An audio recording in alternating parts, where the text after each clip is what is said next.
I was going to write a little short memo note, but this is too important to try to do a memo note. This is something that if people understand it and totally grasp it to its entirety can really change the world.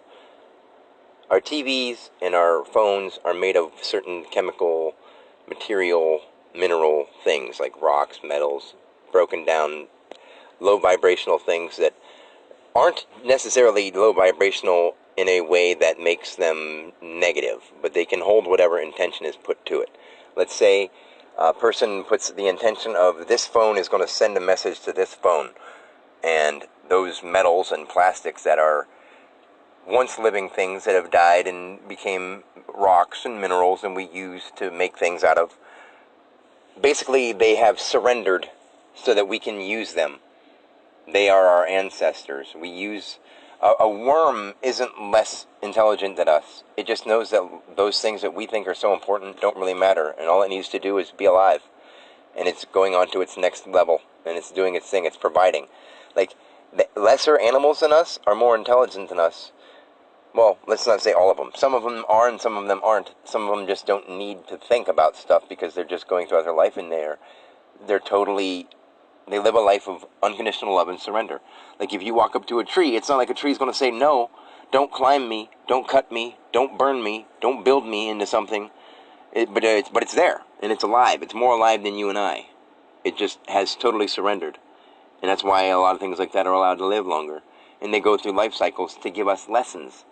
They don't necessarily die because they understand that once they are cut down or whatever, they just go on into the next vibrational sequence they're looking like in this physical representation. We think our bodies are this big deal, but they're not at all. Like, they're just a way for us to physically feel stuff. You can sense something emotionally without a human body. You just can't physically feel it. And the pleasure of being alive is to be able to physically feel, like as a human being. Say a worm, it's not a pleasure to be physically felt when you're being put on a hook or something like that, but it's unconditional surrender. And even though it hurts and they squirm, they still love you. They don't want to offer themselves up to be killed most of the time. Sometimes bugs will offer themselves up to be killed because they want to be the next thing. It doesn't make sense, but I'm trying to put it into words that help people understand why everything is going the way it is. Like trees and bugs and all that kind of stuff, like they need to survive too, and a lot of them aren't. They don't have the idea and the mental capabilities to not know to go fly over and land on this guy and suck his blood. It's like, oh, I need some moisture. That thing over there is land, and if I suck on it, I'll get something to live off of. It's not thinking, I'm going to go bite him and give him the West Nile virus.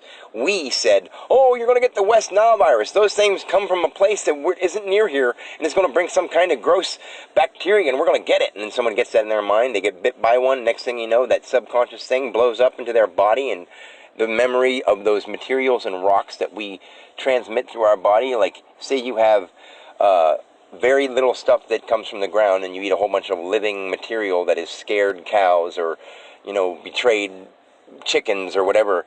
It sounds really funny to say it like this and think the person themselves is a really negative person. When they drink water, they're like, I hate water, yuck. The water is holding on to I hate water, so it turns into I hate you too.